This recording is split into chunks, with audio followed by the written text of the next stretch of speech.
Alright, people, today I'm back doing what I do best, or at least what I think I do best, a serious analysis of Lorne, basically. This has been a while. This is something I've been wanting to do for 2 months now, since I've done the phone call number 2. Phone call number 3, it's quite long. This is my opinion. It's super interesting, but like Shaman says, there's a lot in it that pisses me off. Even a little bit that is a slightly, and I dare not use that word when I speak of our Lord and Savior, but bland. And there's a lot of material in that phone call. We're gonna try to listen to it together. Bang! By the Hello? way, can we just say how it hasn't even started and I'm just pausing, but can we agree on how lucky we were that the phone call were saved for like something like 8 years and they were still there? It's pretty crazy. I would kill to have access to the perverted justice servers for like 15 minutes. I would probably spend 15 months. Imagine all the pictures of Jeff Stacy and Davut Oskan. It's actually pronounced Davut Askan. But imagine all the stuff there is on those servers. It's like a vault with treasures in it. Hey, that was quick. First thing you want to notice, her voice is so different in that phone call when compared to the second phone call. Compare that here. I like it when you call me that.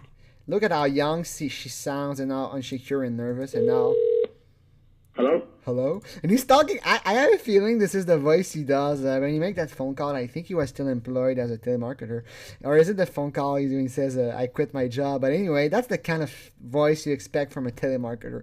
It's not a personal hello, it's just like hello. It's like Richard Burnham when he says like hello. But Lorne, it's like he's talking like to a stranger. He's not talking to his precious baby girl. If my girlfriend was calling, I would be like, "Hey, hello," you know. More of a mellow voice. But listen, compare her voice to I like your voice. You I sound didn't so know if you sweet. hung up on. You sound so sweet. Compare it, just very quick. Hey, that was quick. Did your phone die on you or something? Uh, I didn't know. It's hard to explain, but she doesn't have the same frequency in her voice. So let's compare one last time. Hey, honey. How you doing? Uh, Do you listen? Our voice is a bit more deep here. It's quite subtle, but if you do an analysis with the program, she's a couple repertoire higher in her voice. Let's listen one last time. Hello? hey, that was quick. I didn't know if you hung up on me. Yeah, her voice is definitely deeper there. Probably because she didn't know what voice to use. I think I remember there's a kind of a big gap between the two phone calls. And she probably has like a couple of voices that she can do, and she wasn't sure. Like I have to sound a little girl, but I cannot sound like too young. That might be one of the few flaws. It's not a flaw because it's part of the pornography how she sounds like she's 8. But here she sounds a bit older. I would say probably 11, 12. And actually, if Lauren was very alert, you could tell that her voice is different. Unless she had a very, very rapid puberty, it's very clearly somebody using another voice. Because the person doing that is actually 19 years old. And I'm guessing this voice is a little bit closer to a real voice, real adult female voice. Anyway, 3 minutes in, and we did 7 seconds in the phone call. We did 7 seconds in the phone call. So this is going to be like a 20 parts. Hey, honey. Okay, so we have to time locate that. Give me a second.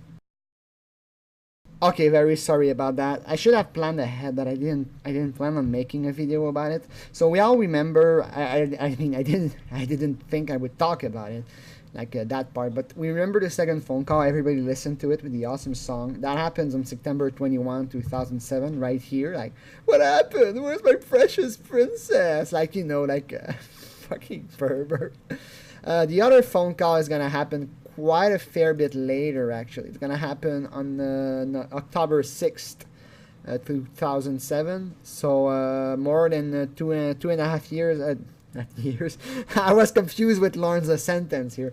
2.5 weeks later. And actually, that's towards the end because he's gonna get caught in like 11 days, 12 days, sorry.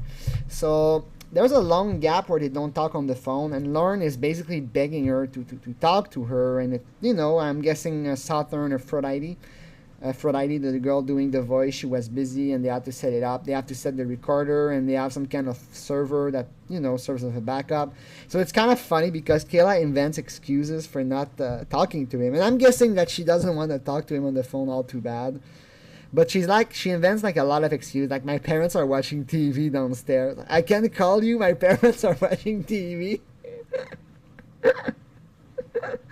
Or she's like, Lauren's like, well, pretend you're gonna call Jesse. Fucking Lord.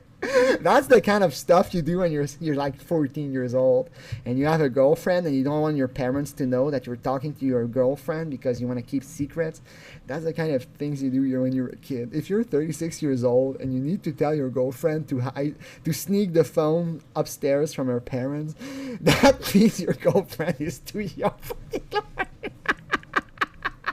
Hey, I'm gonna talk to my girlfriend, okay? But hide the phone from your parents,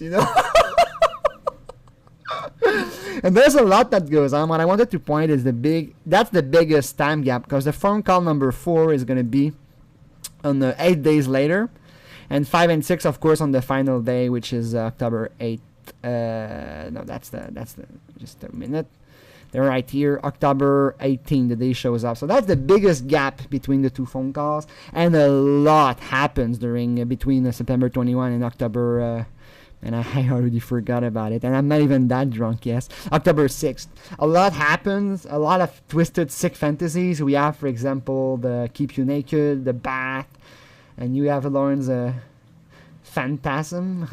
That's not a word in English, isn't it? Lauren's sexual fantasies, and it goes quite far, and he has all this plan set up online where, you're gonna call me, you don't call Jess. No, that's not actually the end of this phone call, but he goes with long, like, can I park? I might drive to your house to see if there's a lot of food, blah, blah, blah.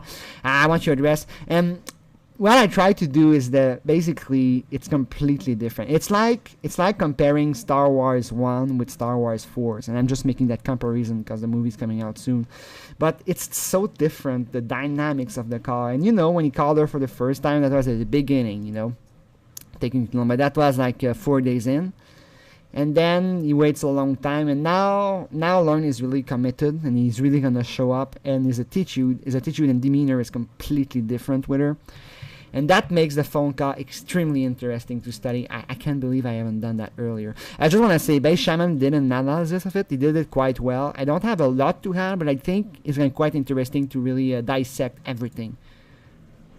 7 minutes, I did 10 seconds. Okay, so now she goes for... I'm doing good. How are you doing? That sentence here, it's nothing peculiar, but on the phone, it's so funny when Kent is fellow does a phone call. It's like, how are you doing? I'm doing good, Sud. How are you doing? I'm doing good. How are you doing? Like, you can't keep going on. Like, it's just too funny in a prank phone call. I'm so happy we have those calls, man. I still can't believe it's real. It's the best day of my life. I'm pretty good. I remember from Shaman's video, he did like the mini syllable, like.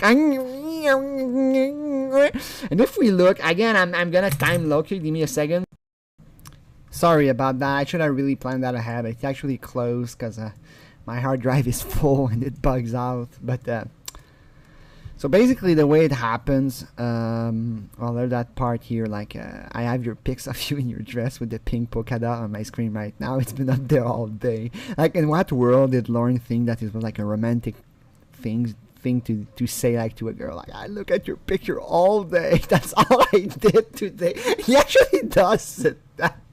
But that's a story for another day. So you say here, hey, their gun want me to call 8:41. He's like, yes, bye. Okay, talk to you in a minute. Okay. I'm waiting for you to call, precious. And I could just picture Lorne for 6 minutes, like he's waiting in front of the computer, naked with his cap on and the phone in his hands, like, damn, is my precious baby girl gonna call or what? And the phone call is actually at 13 minutes, so the phone calls happens here. And it's really interesting to look where it's located. Like, Lorne, she took a long time to call, and that's why he does the mini syllables, like, you made me wait for 5 minutes, Kayla.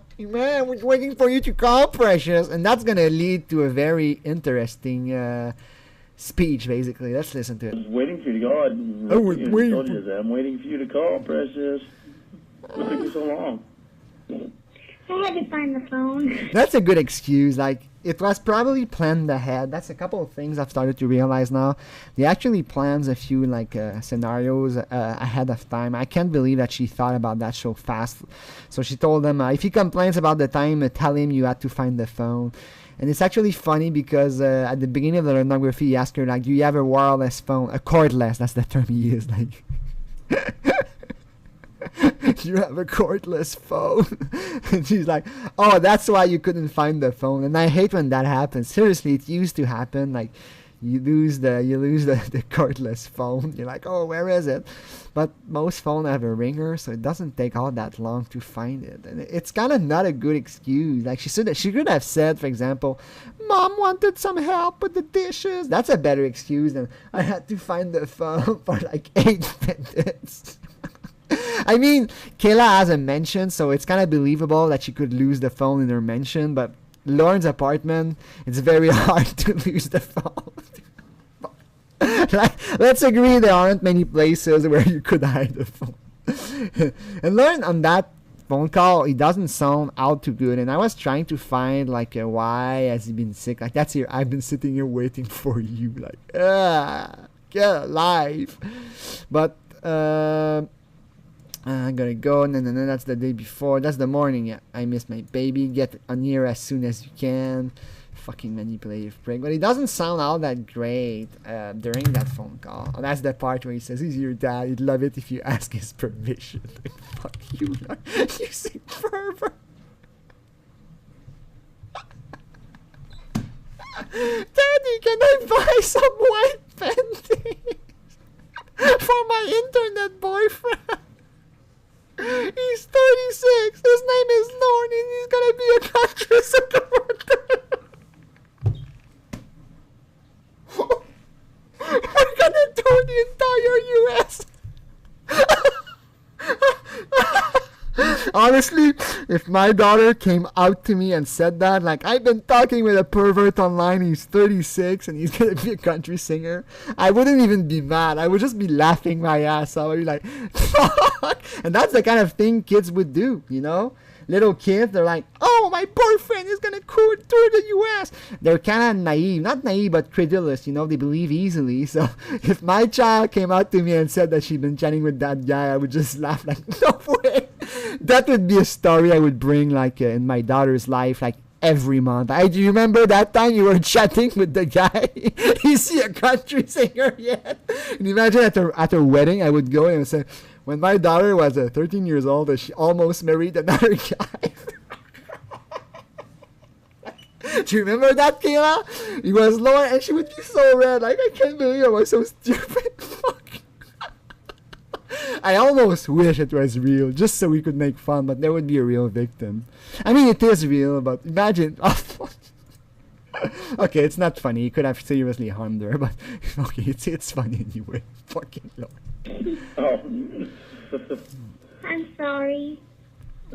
That's her catchphrase, you know. Lorne's catchphrase is wanna see it before you go.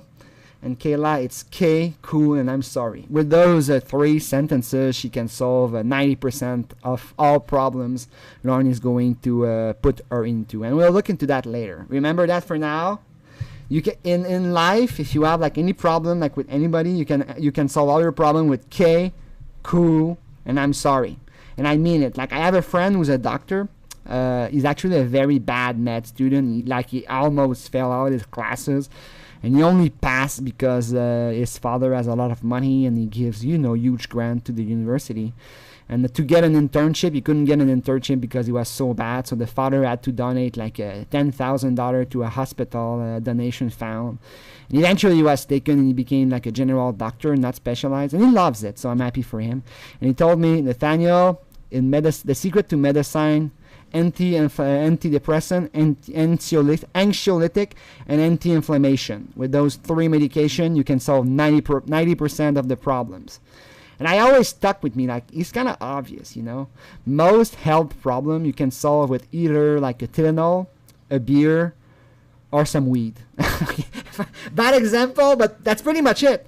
Like if you feel, if you feel down, you can just, solve your problem with that. It's not really a permanent solution, but actually it can be. So that's something I remembered. Okay, cool, I'm sorry. Remember those 3 catchphrases.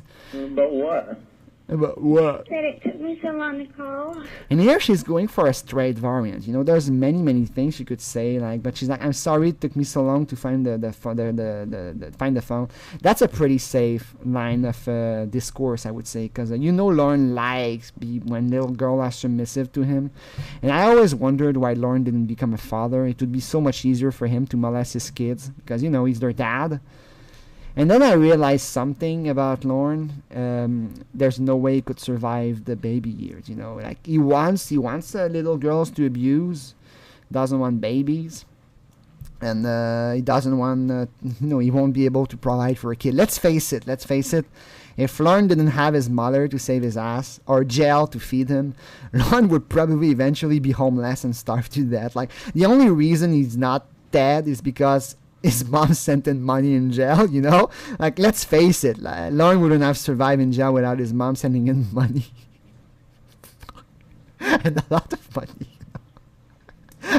And he wouldn't have survived on the outside without scamming people. So to raise a child for Lorne, it's not possible, But the second best scenario we can have are nieces. And that's basically the role he takes here. Like he's the benevolent uncle who's like, you don't have to be sorry about that. He acts confident. He acts even cocky a little bit. That's why he pissed off Shaman. You don't have to be sorry about that. I knew you were going to call. I was just anxious. Notice how here he takes control of the conversation. I knew you were going to call. But at the same time, he started the dialogue by saying, what took you so long? That's an accusatory question. If I go to you and I say, what took you so long? And he puts some softness on his voice to look charming, like, what took you so long? But that's still an accusatory question. It's like if you go on trial and you're accused of murder and you say, for example, I didn't murder, I walked home, it took me 15 minutes to go back home. And the prosecutor looks at you and says, what took you so long?